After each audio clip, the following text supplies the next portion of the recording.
Hermanos, ¿están contentos hoy, no? ¿Alegres? Porque por lo menos no chilló el audio hoy. Ok, vamos a tener nuestro cuarto tema de lo que venimos tratando del Adviento. Y ahora ya casi finalizando, bueno, más bien finalizando, y estando a punto de iniciar la Navidad, yo quiero que vuelvan a checar su boletín. Y ahora se van a dar cuenta que vuelven a tener los 4 puntos hasta arriba con ciertos huecos. ¿Alguien logró llenarlos? Bueno, no importa. Se las perdono porque estamos en Navidad.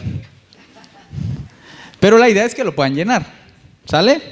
Porque ahorita es eso, pero poco a poco vamos a ir metiendo otras cosas y entonces este boletín, además de servir para soplarnos y para saludar a los nuevos, tendrá otras funciones, las cuales espero sean mejores que las que ahora tiene. Entonces háganle caso un poquito a su boletín.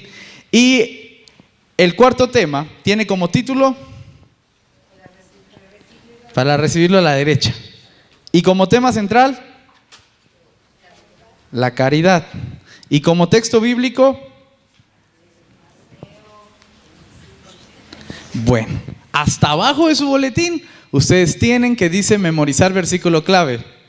No soy tan optimista, obviamente no espero que se memoricen todos los versículos de todos los domingos, pero vamos a leer ese versículo clave. Dice: ¿y qué pide Jehová de ti?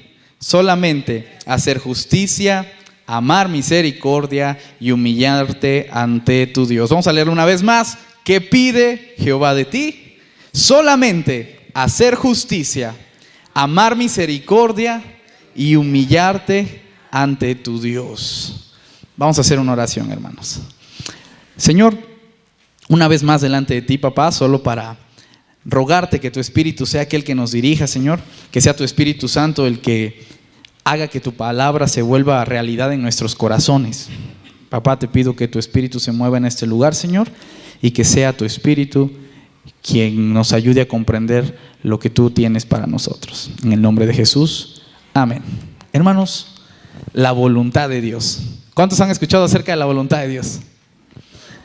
Todos acerca de la voluntad de Dios. Pero ¿qué es la voluntad de Dios? Pastor, ¿cuál será la voluntad de Dios para mi vida?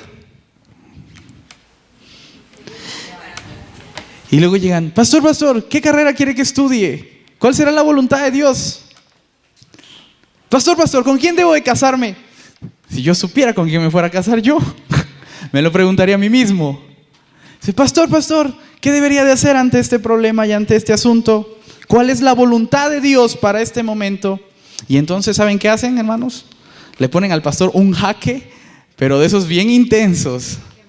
Sí, jaque mate, exactamente, porque la voluntad de Dios pareciera ser toda aquella cosa que Dios quiere que se haga en cada momento, en cada segundo y en cada minuto.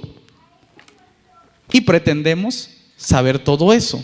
Y entonces eso está, hermanos, pero complicadísimo. Así que acerca de la palabra voluntad, para que vayamos comprendiendo hoy sobre la voluntad, quiero decirles que la voluntad de Dios tiene dos, bueno, no la voluntad de Dios, la palabra voluntad etimológicamente tiene 2 raíces en griego. Estas 2 raíces se usan de distinta manera. Una es algo que podríamos llamarle bulema. Es como que una palabra en griego que de repente aparece, pero que en la Biblia es más traducido como decretos de Dios. En la Biblia no se traduce como voluntad esta palabra que es bulema, sino se traduce como decreto de Dios. ¿Qué significa este bulema? Bueno, esta palabra, que a veces nosotros consideramos voluntad, que realmente es como un decreto, insisto, tiene más el sentido de todo aquello que Dios hace sin pedirle consejo y sin pedirle nada a nadie. Es algo que Dios dice porque sí. Por ejemplo, cuando Dios creó todo y determinó que el sol estuviera en el centro por todo lo que ustedes gusten y que todos los planetas dieran vueltas alrededor, eso fue un bulema de Dios. O sea, fue su voluntad, fue su decreto hecho. ¿Y quién va a apelar a eso? Pues ni porque quiera, hermano, porque tendría que ser Dios para andar cambiando el orden de eso. Eso es un bulema. Y como situaciones de ese rango son los que se catalogan como decretos de Dios, son inapelables, nadie puede decir nada porque pues nomás no se puede. Pero lo que en nuestra Biblia aparece como voluntad de Dios en algunas ocasiones. Por ejemplo, ¿qué les parece si alguien busca por ahí 1 Tesalonicenses 4:3 y alguien más me ayuda con 1 de Pedro 2:15? Esa palabra no es tanto como un bulema, es telema. Casi igualito a telema, también en griego. Esa es la palabra que va a aparecer en el texto que ustedes tienen traducido como voluntad. Y entonces, a ver qué dice acerca de la voluntad de Dios. ¿Cómo ya? 1 Tesalonicenses 4:3, esa es una, y la otra es 1 de Pedro 2:15. 4:3 dice: pues la voluntad de Dios Mira. es vuestra santificación, que os apartéis de fornicación. Ok. Porque está en la voluntad de Dios que haciendo bien hagáis callar la ignorancia de los hombres insensatos. Ok, excelente, excelente. Perdón, hermana Guille, es que ya no la vi. ¿Más o menos escucharon eso? Si no, bueno, ahí lo tienen en su Biblia, pueden llegar y leerlo nuevamente. La voluntad de Dios, la que está marcada ahí como voluntad de Dios y la que a nosotros generalmente siempre apelamos como voluntad de Dios, es una voluntad de Dios que es general para todos.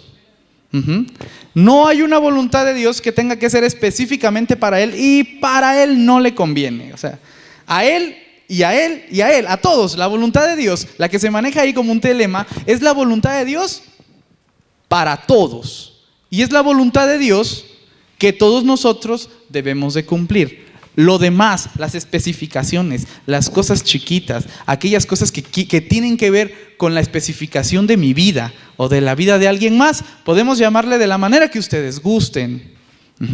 Pero la etimología de la palabra no nos daría para llamarle voluntad de Dios, por lo menos no a la que la Biblia se refiere. Si no, vamos a empezar a mezclar palabras y al rato todo va a ser la voluntad de Dios, yo estoy seguro. Entonces, por ahí de repente llegan y dicen: ¿es la voluntad de Dios, hermano, que muchos niños se mueran de hambre en África? No. ¿Dice la Biblia que esa es su voluntad? Entonces no es su voluntad. Hermano, ¿era la voluntad de Dios que hubiera un fuerte terremoto y mucha gente muriera ahí? ¿Dice la Biblia que era su voluntad? Entonces no era su voluntad. ¿Sí me explico? Era otra cosa, pero no la voluntad de Dios. Hermano, ¿era voluntad de Dios que yo me casara con ella? Pues no sé si era voluntad de Dios. ¿La Biblia dice que era voluntad de Dios? No, no dice. Era otra cosa, fue una decisión suya. Yo no sé, fue un suicidio o lo que usted quiera, pero no era la voluntad de Dios, como la Biblia lo marca. ¿Sí me explico? Hace unos días estaba platicando con mi buen amigo Henry, ya somos grandes amigos, y entonces me decía: pastor, ¿es usted casado? Le digo: no, hermano. Dice: cásese. ¿Por qué? No tiene derecho a ser tan feliz. ¿Es la voluntad de Dios que yo me case? No, hermano. No, la Biblia dice que sí, ahí sí valimos. Entonces, ni modo. Pero, entonces, estamos comprendiendo la diferencia entre voluntad de Dios, un decreto de Dios, y otra cosa, la cual no tocaremos el punto hoy, pero es una tercera cosa que entra dentro de otra palabra. Cuando vayamos a referirnos acerca de la voluntad de Dios, comprendemos que es una voluntad de Dios buena, agradable y perfecta. Pastor, si era la voluntad de Dios que yo me casara con ella, ¿por qué no fue bueno, agradable ni perfecto?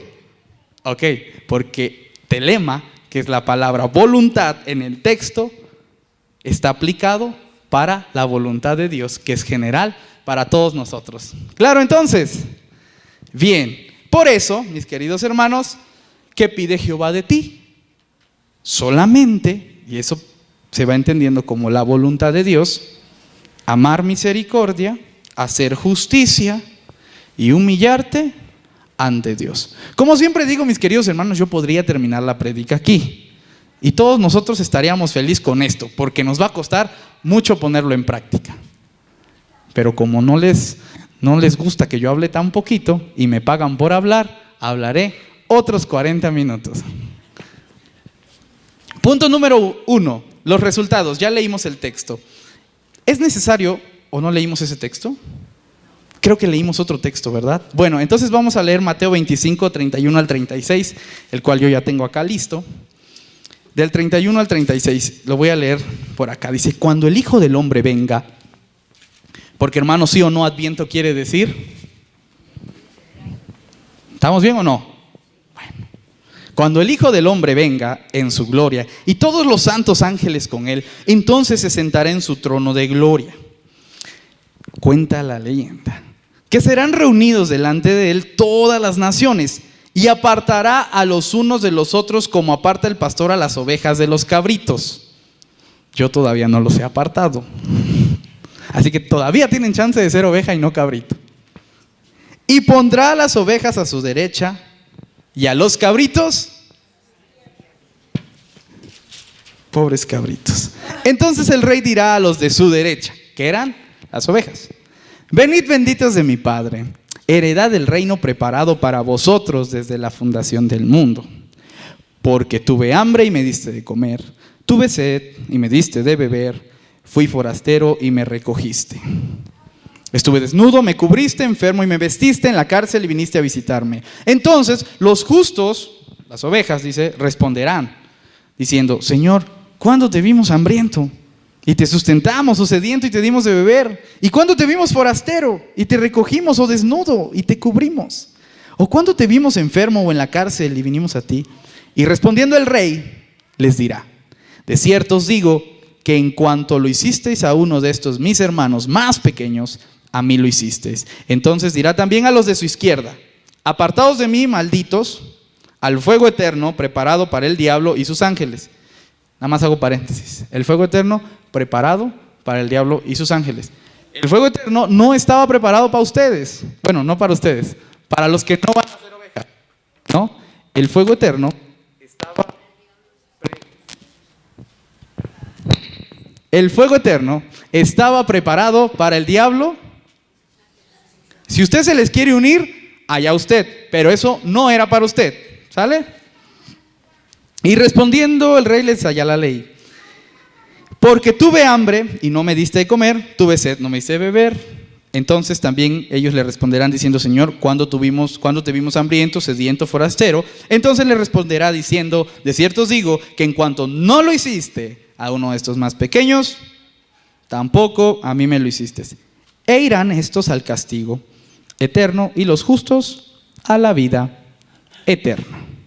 Otro paréntesis, nada más antes de empezar, dice castigo eterno. ¿Quiere decir entonces que se van a estar quemando en el lago de fuego eternamente? Eso no lo dice, ¿ok? Eso lo interpretamos nosotros a partir de una idea de que el ser humano es inmortal. Entonces, como nosotros creemos que el hombre o el alma es inmortal, pues creemos que se va a estar quemando, achicharrándose ahí. Pero Apocalipsis más adelante dice que es la muerte segunda. Y es eterno, ¿por qué? Porque ya no va a resucitar. O sea, se murió para siempre, ¿ok? Nada más como paréntesis, después si quieren hablamos de escatología, un poquito de Apocalipsis, pero hoy lo dejo por ahí. Así que hoy vamos a seguir el orden del bosquejo, porque si no me puedo clavar hablando de tantas cosas que dice los resultados. Punto número 1. Los resultados, mis queridos hermanos, hagan ustedes de cuenta que ya pasaron por el examen. Toda su vida fue un largo proceso en el cual ustedes tuvieron que aprender a hacer cosas o no, en el cual tuvieron que aprender a responder adecuadamente o a hacer adecuadamente o no. Y entonces, en la venida del Señor, que nosotros estamos celebrando la venida del Señor, ¿sí o no? Entonces vamos a ver qué va a pasar en la venida del Señor. En la venida del Señor, todos juntitos, y alguno les va a decir, Beto, tú vas a la derecha. Te tocó la buena. Y va a decir, ¿a quién mando con los cabritos? ¿Quién quiere ser voluntario para ser cabrito hoy? Solo voluntario. Guille. Guille a la izquierda. Tú vas a ser cabrito hoy. Y entonces va a tener, pero bueno, en fin. Entonces va a tener a Beto a la derecha y le va a decir, bien Beto, lo hiciste muy bien Beto. Toda tu vida estuvo increíble. Ven, hereda el reino que yo preparé para ustedes antes de la fundación del mundo. Y a Guille le va a decir, Guille, con la pena, pero tú te vas para allá y te toca irte. Entonces todos van a decir, ¿por qué? O sea, ahí en ese momento a unos van por un lado, otros van por un lado y se acabó. No es de que voy a traer a mi abogado, señor, porque no me parece justa su decisión. Unos para un lado, otros para otro lado.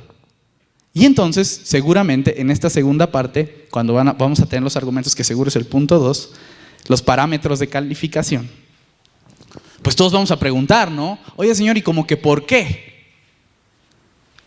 ¿Por qué a él le toca a la derecha y a él le toca a la izquierda? No entiendo. ¿Fue una decisión arbitraria, Señor? ¿Lo hiciste porque se te dio la gana? A mí me mandaste al infierno porque me predestinaste desde antes de la fundación del mundo para que yo me fuera al infierno sin que yo tuviera la más mínima oportunidad de hacer algo. ¿Qué pasó? ¿Qué pasó? Vamos a poner en crisis la teología de Juan Calvino. ¿Qué pasó? Acerca de la gracia. ¿Dónde está la gracia? Yo sé que ahorita vamos a empezar a destruir algunas cositas, pero después las vamos a construir como deben de construirse, ¿ok? Sí, por supuesto que hay gracia. ¿Por qué? Ahorita les voy a explicar el proceso, traten de entenderme, a ver si puedo yo explicarme bien. El texto da por hecho que Jesús ya existe. El texto da por hecho que Jesús ya se presentó como una oportunidad de salvación para todos. Porque yo no quiero que nadie se pierda, dice la Biblia. El texto da por hecho que Jesús ya se presentó como una voluntad de Dios. Esa oportunidad, ¿la pidieron ustedes? Esa es la gracia de Dios. Que aún siendo ustedes pecadores, Cristo murió por ustedes. Nadie de nosotros buscaba la gracia, dice Pablo, nadie. Sino que Dios, de su voluntad y en su amor, viene para ofrecernos la salvación. Ahí está la gracia. El texto da por hecho que a la gente a quien le está hablando conocen esa parte. El texto da por hecho, como en la parábola de las 10 vírgenes que ya leímos, que las vírgenes ya conocen al esposo. El texto da por hecho, como en la parábola de los talentos, que los obreros ya conocen a su Señor. El texto da por hecho que la oportunidad de la gracia se ha presentado. ¿Sí? Eso es la gracia de nuestro Señor. Y entonces lo que va a continuación es el hecho de la fe. ¿Sí? Eso también está medio pesadito, porque dice que la fe es un don de Dios. También es Dios el que da una medida de fe. Entonces hagan de cuenta que todos ellos ya tienen la gracia. También ya tienen el don de la fe. Ya. Por eso pueden apelar al Señor. Saben quién es el Señor. Aquí el problema verdadero está en que aquel que ya tenía la gracia y ya tenía la fe, no hizo lo que debería de hacer. ¿Y se acuerdan cuál fue la predicación de la semana pasada? Acerca de Santiago.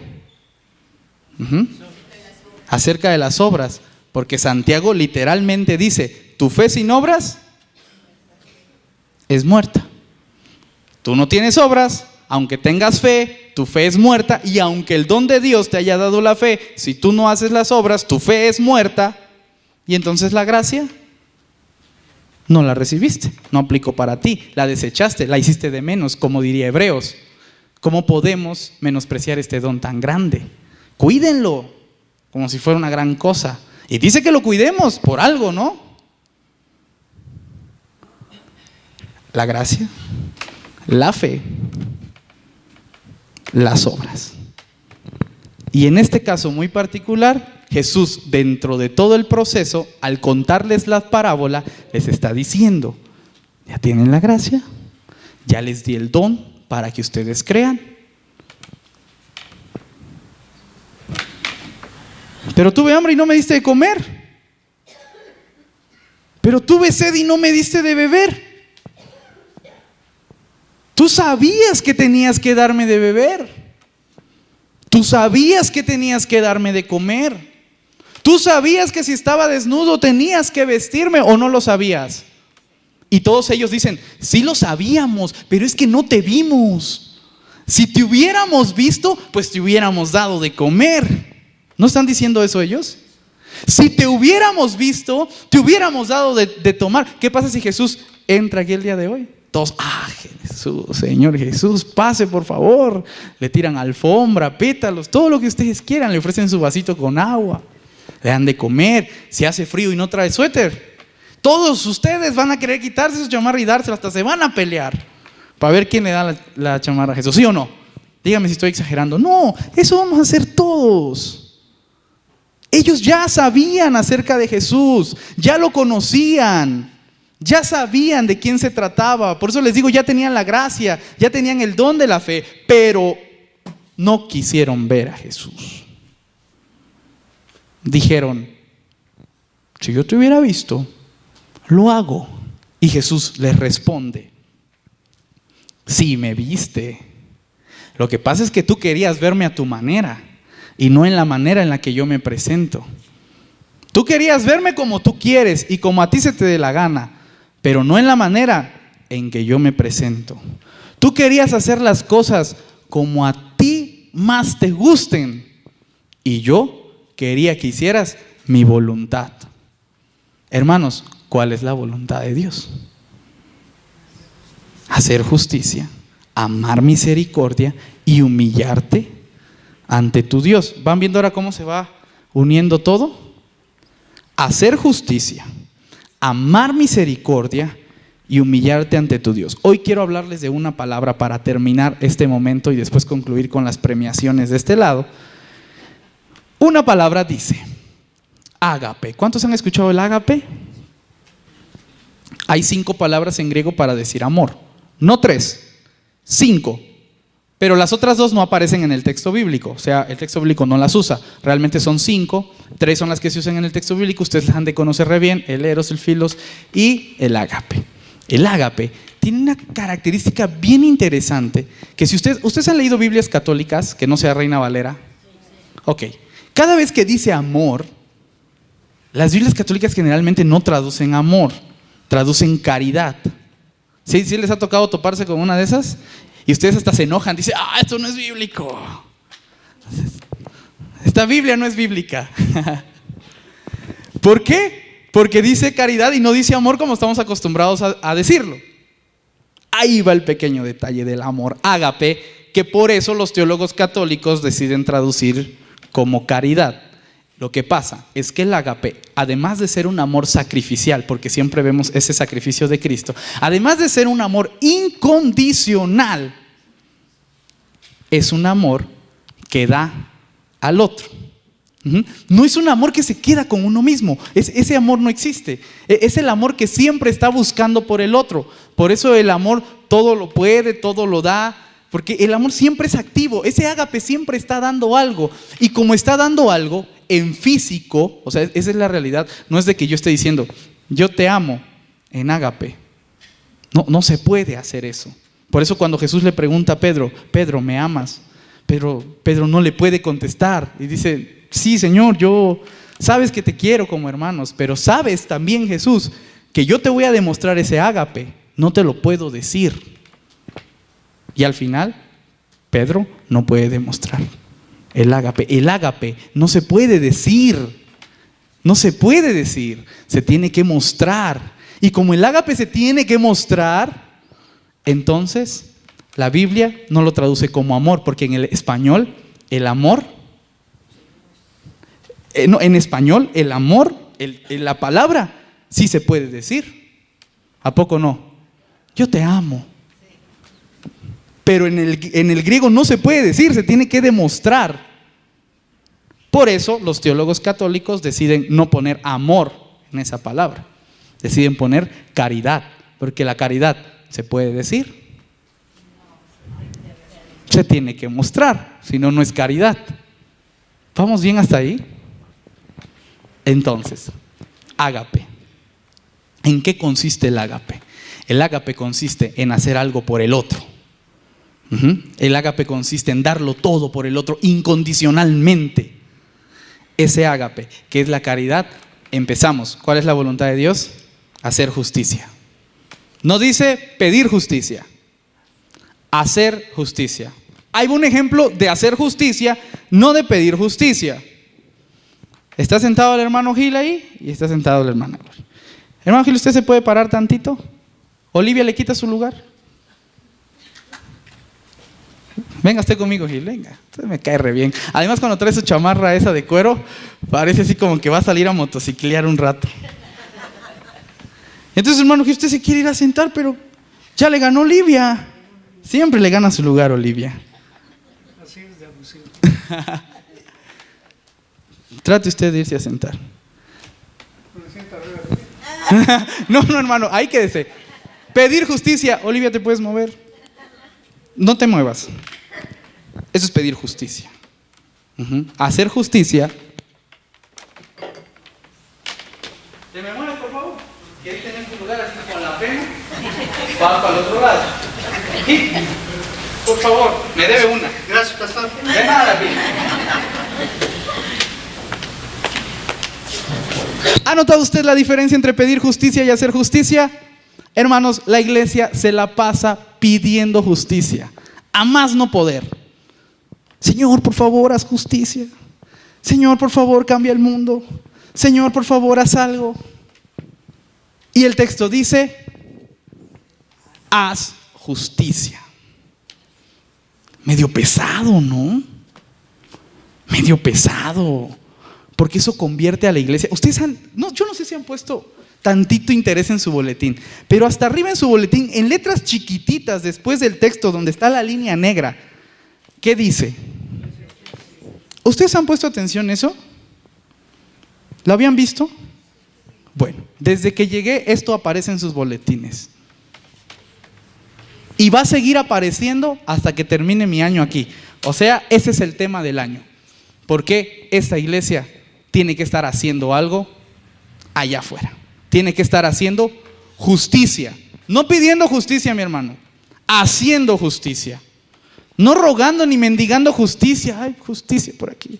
Haciendo justicia y provocando que la justicia se ejerza. Porque es nuestro mandato como cristianos. ¿Cuántos de acuerdo? No importa si no está de acuerdo, hermano. De todas maneras, no es democracia. Lo hacemos. Punto. Hacer justicia. Amar misericordia. Mi hermano, yo no quiero que usted se sienta obligado a hacer esa justicia.